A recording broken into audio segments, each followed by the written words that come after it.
கர்த்தருடைய பரிசுத்த நாமத்திற்காக இந்த நாளில் சுவிசேஷ பகுதிக்காக என்னை தகுதிப்படுத்தி இந்த இடத்தில் நிற்க வைத்த தேவாதி தேவனை நான் ஸ்தோத்திரிக்கிறேன். எனக்கு வாய்ப்பளித்த சபை மூப்பர்களுக்கும் சபை மக்களுக்கும் எனது நன்றியை தெரிவித்துக் கொள்கிறேன். இந்த நாளுக்குரிய சுவிசேஷ பகுதிக்கான தலைப்பு கர்த்தருக்கு பயப்படுதல், ஃபியர் காட் அப்படிங்கிற தலைப்பு தான் நான் தயார்படுத்தி வந்திருக்கிறேன். இதற்கு ஆதாரமாக வெளிப்படுத்தின விசேஷம் 14வது அதிகாரம் 7வது வசனத்தை நாம் படிக்கிறோம். 14வது அதிகாரத்தில் 6ஆம் வசனம் முதல் 12ஆம் வசனம் முடிய நாம் படித்து பார்த்தால் 3 தேவ தூதர்கள், இந்த தேவ தூதர்கள் உலக ஜனமாகிய நமக்கு சொல்லக்கூடிய விஷயங்களை அந்த ஒரு பெரிய பேசேஜ் அது 14வது அதிகாரம் 6ஆம் வசனம் முதல் 12ஆம் வசனம் முடிய இருக்கிறது. அதிலே நாம் படிக்க வேண்டிய வசனம் 7வது வசனத்தை மாத்திரம் நாம் படிப்போம். 14 வெளிப்படுத்தின விசேஷம் 14வது அதிகாரம் 7வது வசனம். மிகுந்த சட்டங்களை தேவனுக்கு பயந்து அவரை மகிமைப்படுத்துங்கள். அவர் நியாயத்திற்கு கொடுக்கும் வேலை வந்தது. வானத்தையும் பூமியையும் சமுத்திரத்தையும் நீரூற்றுகளையும் உண்டாக்கினபடியே தொழுது கொள்ளுங்கள் என்று சொன்னார்.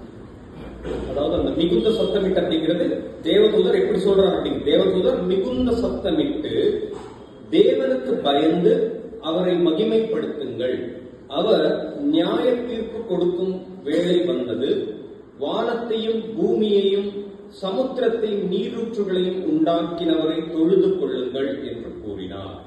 இப்ப இதுல இருந்து நம்ம அந்த முதலாவது தேவதூதர் உலக ஜனமாகிய நமக்கு சொன்ன வார்த்தை அது, தேவனுக்கு பயப்படுங்கள் அப்படின்னு சொல்றாங்க. இன்னைக்கு உலகத்துல நம்ம கொண்டு தேவனுக்கு பயப்படுதல் அப்படிங்கறத 2 விதமா புரிஞ்சுக்கிறோம். நம்ம தேவனுக்கு பயப்படுதல் அப்படின்னா என்ன அப்படின்னு பார்க்க போறோம்.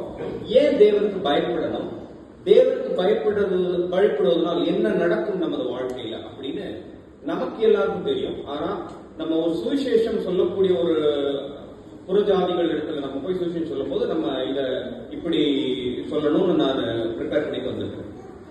முதலாவது தேவனுக்கு பயப்படுதல் அப்படின்னு சொன்னா என்ன அப்படின்னு கேட்டா, அவருக்கு நடுங்கிறது, அவரை பார்த்தா அவர் பயப்படத்தக்க ரூபம் எல்லாம் அவருக்கு கிடையாது. அவர் அன்பான தேவன் அப்படின்னு நம்ம எல்லாருக்கும் தெரியும். அப்போ அவருக்கு பயப்படுதல் அப்படின்னு சொன்னா என்ன அப்படின்னு கேட்டா,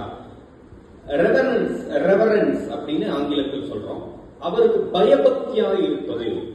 தேவனுக்கு பயப்படுதல் அப்படின்னு சொன்னா அவரிடத்தில் பயபக்தியாக இருப்பதுதான் நம்ம வேதாமத்துல ஃபுல்லா இந்த ஃபியர் காட் அப்படிங்கிற வார்த்தை ஒரு குறிப்புல படிச்சேன். 365 முறை நம்மளோட வேதாமத்தில் எழுதியிருக்கோம். அப்ப அது எவ்வளவு முக்கியமான ஒரு வார்த்தை அப்படின்னு நம்ம புரிஞ்சுக்கணும்.